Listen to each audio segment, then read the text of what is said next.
C'est l'instant politique sur France Info. Merci d'être avec nous avec Gilles Bornstein. Bonjour Gilles. Bonjour. Oui, bonjour à tous. Et bonjour à notre invité. Bonjour Europe Berger. Bonjour. Député La République En Marche des Yvelines, porte-parole du parti. Le président de la République, on l'a suivi en direct sur France Info. Et ce matin à la Pitié-Salpêtrière à Paris, c'était important cette visite du chef de l'État pour rassurer les Français. Oui, parce que déjà, on a un système à la fois hospitalier, une médecine de ville qui est prêt par rapport à un risque d'épidémie qui pourrait se produire.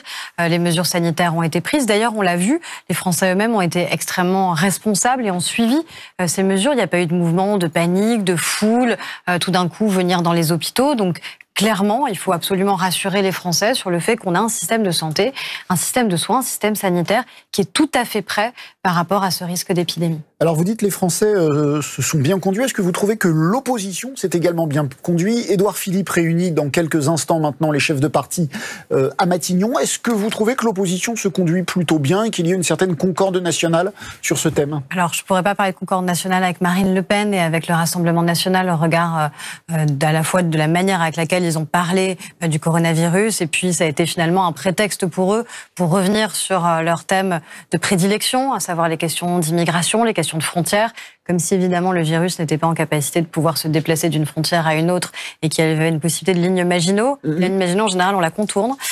Donc c'était malheureusement, ça a fait ressortir la vieille rengaine du Rassemblement national. Après, et pour les autres, sur les autres partis, je crois que tout le monde est dans un esprit de responsabilité et j'espère que ça va durer, mais il n'y a pas de raison. Pour autant, on sent les Français, même si effectivement il n'y a pas de mouvement de panique, on sent des Français assez inquiets, en particulier sur l'école. Est-ce que vous souhaitez désormais qu'on aille plus loin sur un certain nombre de mesures de protection? Les mesures de protection, elles seront prises à partir du moment où il y a des risques qui peuvent être établis. On ne le fait pas sur des présomptions. C'est un moment, est-ce qu'il y a des risques sanitaires? Et dans ces cas-là, est-ce qu'il y a des mesures spécifiques qui doivent pouvoir être prises? On l'a dit, par exemple, si vous avez des personnes qui reviennent de telle ou telle région, par exemple, on leur demande de rester chez elles de manière à ne pas prendre le risque, si jamais le virus était incubé, de pouvoir le propager. Il y a des règles qui ont été développées en entreprise, etc. Donc je pense que ça, c'est des règles de bonne conduite à prendre.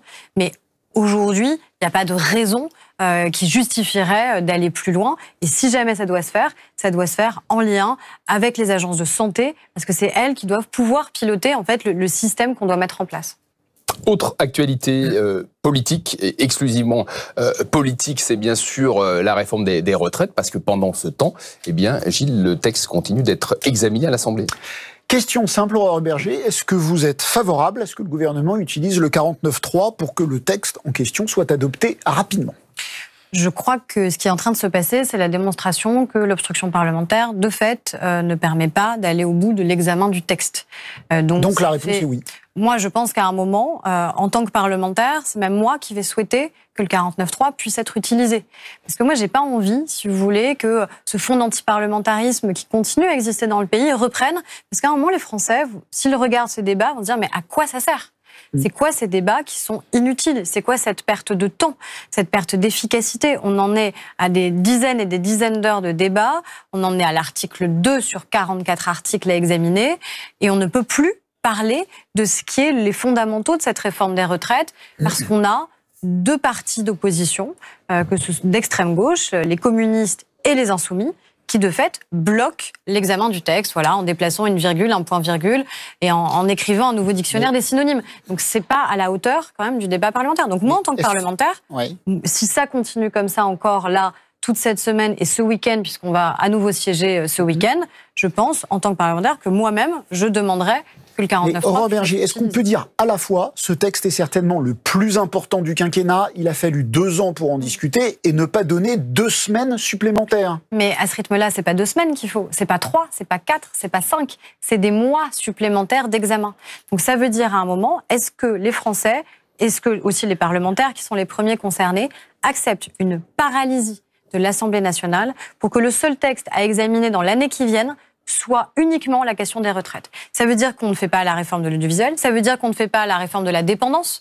Or, il me semble que la dépendance, ça concerne toutes les familles françaises. Ça veut dire qu'au mois de mai, alors qu'on devait voter de manière définitive, par exemple, l'ouverture de la PMA à toutes les femmes, on ne peut pas le faire, alors qu'il me semble que c'est aussi une mesure qui est extrêmement attendue par de très nombreuses familles dans notre pays. Donc c'est ça qui va se passer.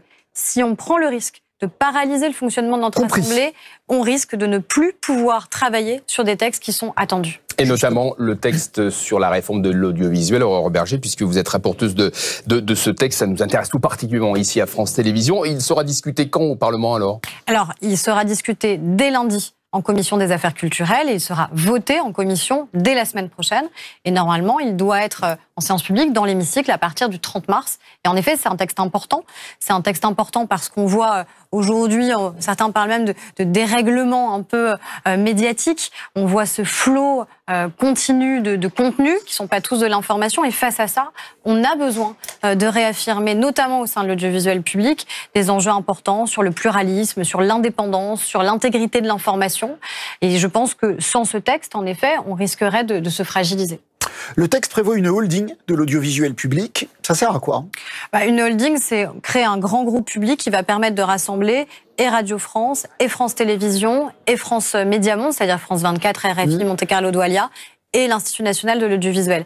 L'idée, c'est de se dire, est-ce qu'il n'y a pas des synergies qui peuvent être mieux développées en rassemblant les énergies de ces 4 maisons ? Ça ne veut pas dire qu'on va perdre la spécificité de ces maisons. On ne fait pas le même métier quand on est journaliste de presse écrite, de télé, de radio, d'audiovisuel public extérieur ou quand on travaille en France.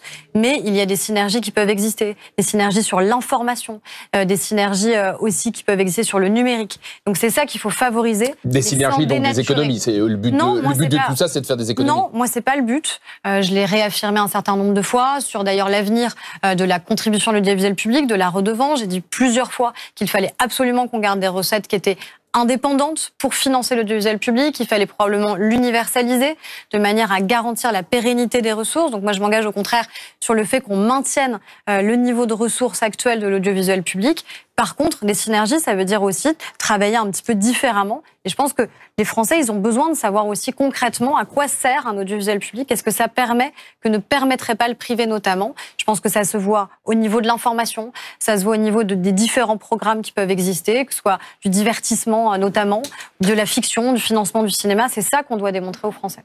Merci. Eh bien, merci Aurore Bergé d'avoir été l'invité de Gilles Benchanin et de l'Instant Politique ce matin sur France Info. Merci.